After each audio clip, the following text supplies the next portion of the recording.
नमस्कार दोस्तों।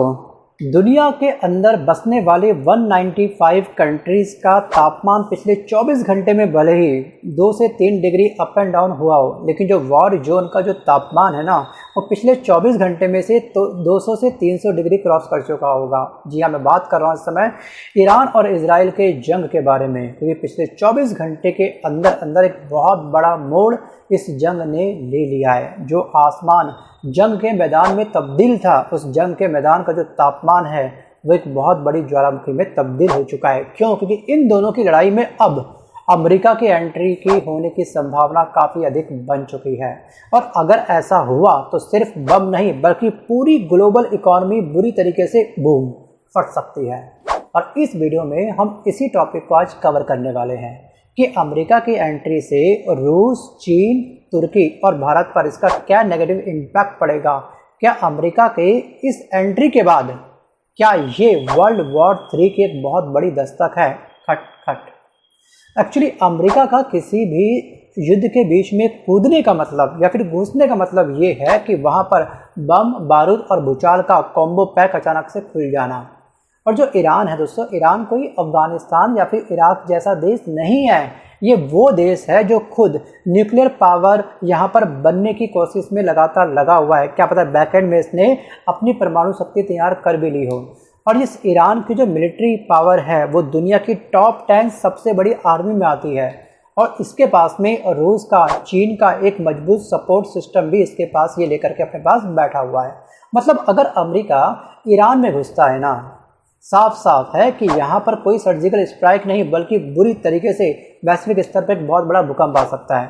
मतलब कि युद्ध थोड़ा लंबा चल सकता है और इस लंबे युद्ध के बाद में कहीं ना कहीं सभी देशों के बीच में एक शीत युद्ध स्टार्ट हो जाएगा। चलिए शुरुआत करते हैं रूस को थोड़ा समझते हैं। एक्चुअली रूस जो है ना, वो ईरान का सिर्फ दोस्त नहीं बल्कि एक स्ट्रेटेजिक पार्टनर भी ये अपने आप को मानता है। आपको याद होगा कि यूक्रेन युद्ध जो हुआ था, रूस यूक्रेन युद्ध के अंदर ईरान ने रूस को कामिकाजे ड्रोन दिए थे। ईरान ने रूस को उस समय क्या करा था? कामिकाजे ड्रोन दिए थे। और रिपोर्ट्स ये कहती है कि सैकड़ों फतह 360 बैलिस्टिक मिसाइल भी दी थी, जो शॉर्ट टर्म जो रेंज होती है, जो शॉर्ट रेंज में दुश्मन की बैंड बजा देती है। अब सोचिएगा कि अगर अमेरिका ईरान पर हमला करता है और ईरान कमज़ोर पड़ता है तो रूस मिडल ईस्ट में अपना इकलौता साथी खो देगा। और रूस वैसे ही अकेला होते जा रहा है। अगर आप इसकी लास्ट 3 मंथ की एक्टिविटी देखोगे ना, मतलब कि यूरोप से उसकी क्या है, रूस की इस समय ठनी पड़ी है। 36 का आंकड़ा बन चुका है। नाटो से टकराव इसका साथ में चल रहा है और ऐसे में वो ईरान को खो करके अपने प्रभाव को खोना नहीं चाहेगा। मतलब कि यहाँ पर इसको ये सपोर्ट करेगा, भले ही अप्रत्यक्ष रूप से सपोर्ट करे। अब बात करते हैं ड्रैगन के बारे में, ड्रैगन देश के बारे में, जिसको हम लोग चीन के नाम से जानते हैं। दोस्तों, चीन और ईरान की दोस्ती तेल से शुरू होती है और टेक्नोलॉजी पर जा करके हम कह सकते हैं रुक जाती है कुछ समय के लिए। तो गाइस, चीन जो है वो ईरान से 90% क्रूड ऑयल सस्ते दामों में लेता है।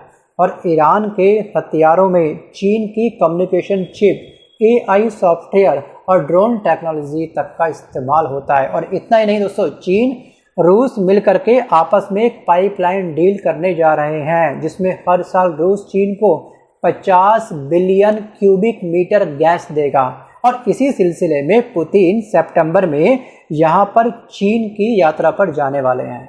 सोचिए, अब अगर मिडल ईस्ट में जंग छिड़ती है और अमेरिका ईरान को हिला देता है तो चीन को भी ऊर्जा सप्लाई और इकोनॉमी दोनों का एक बहुत बड़ा झटका लग सकता है। तो फाइनली इस समय क्या होगा, जो चीन है, चीन भी इस समय ईरान का साथ देगा। तो अभी हमने जाना कि इजराइल ईरान के युद्ध में अगर अमेरिका एंट्री लेता है तो उसका क्या नेगेटिव इम्पैक्ट पड़ेगा रूस देश के अंदर और चीन देश के अंदर। अब बात करते हैं तुर्की के बारे में। एक्चुअली तुर्की जो है ना, ये नाटो का मेंबर है, हम सभी इस बात को अच्छे से जानते हैं। और अक्सर अमेरिका से जो तुर्की है, जिसको हम लोग तुर्की कहते हैं, अब ये काफ़ी नाराज रहता है अमेरिका से। और वो कई बार खुलकर कह चुका है कि ईरान पर हमला बंद हो, क्योंकि कभी भी ना किसी भी देश के ऊपर अगर कोई भी दुश्मन देश बम्बार्डिंग करता है तो उसका एक नेगेटिव इम्पैक्ट उसके पड़ोसी देश के ऊपर भी पड़ता है। क्योंकि जो तुर्की है ना, जो तुर्की है, इसकी सीमा ईरान के पास में है। और अगर युद्ध फैला तो रिफ्यूजी क्राइसिस आता है, बॉर्डर की टेंशन बढ़ जाती है और आर्थिक असर सीधे तुर्की पर भी पड़ेगा। अगर ये जंग और अधिक बढ़ गई तो मतलब कि तुर्की भी इस युद्ध का अगला शिकार हो सकता है। अब बात करते हैं कि भारत पर इसका क्या इम्पैक्ट पड़ेगा। एक्चुअली ईरान और इजराइल युद्ध का भारत पर सबसे बड़ा असर तेल के दामों से जुड़ा हुआ है। युद्ध दोस्तों यहाँ पर शुरू होते ही जो क्रूड ऑयल है इसके दाम 10 से 20% इंक्रीज हो सकते हैं, मतलब कि हाई हो सकते हैं। अभी कच्चा तेल जो वर्तमान में इंडिया को जो बाय हो रहा है, जो हमारी वहाँ पर से जो इंपोर्ट है, उसका प्राइस कम से कम 70 से $75 प्रति बैरल है। और अगर युद्ध लंबा खींचा तो यही प्राइस कम से कम 100 से $150 प्रति बैरल भी पहुँच सकते हैं। और भारत के पास ना अभी केवल 74 डेज का तेल का भंडार है, केवल 74 डेज, और बहुत बड़ी खपत है हमारे भारत के अंदर भाई ऑयल की, यानी कि 2.5 महीने की राहत हमको मिल सकती है। लेकिन अगर हालात बिगड़ गए तो पेट्रोल डीजल के दाम 150 प्रति लीटर तक भी पहुंच सकता है और फिर महंगाई की सुनामी आ जाएगी भारत के अंदर। सो गाइस, अब सवाल सबसे बड़ा ये भी है कि क्या वर्ल्ड वॉर 3 हो सकता है। देखिए, हालात कुछ वैसा ही इशारा कर रहे हैं। बीते कल के दिन अचानक से ट्रंप का खफा होकर के वहाँ से क्विट कर जाना और मार्क कार्नी को थोड़ा सा धमकाना, और कहीं ना कहीं दोस्तों ये साफ साफ सिनेरियो तैयार हो रहा है।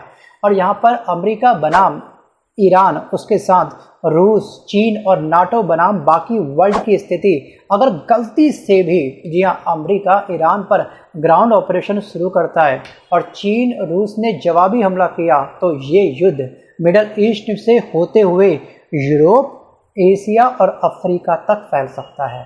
सोचिए, थिंक अबाउट इट। भाई बात सिंपल सी साफ है कि ये कोई छोटी मोटी जंग नहीं है। पूरी दुनिया की इकोनॉमी, एनर्जी और जो जियो पॉलिटिकल है वो इस समय दांव पर लगी हुई है अगर अमेरिका ने एंट्री करी इस युद्ध के अंदर तो। अब दोस्तों क्या होगा क्या नहीं होगा वो चलेगा पता आने वाले समय में। बट आपको क्या लगता है कि क्या यहाँ पर अमेरिका का इस युद्ध में कूदना बिल्कुल सही है? क्या सच में आने वाले समय में एक वर्ल्ड वॉर 3 का जन्म हो सकता है? डार्क में सोचिएगा, उसके बाद ही आप मुझे कमेंट करिएगा। सो गाइस, आज के इस वीडियो में बस इतना ही। मिलता हूँ जल्द नए वीडियो के साथ, तब तक के लिए धन्यवाद।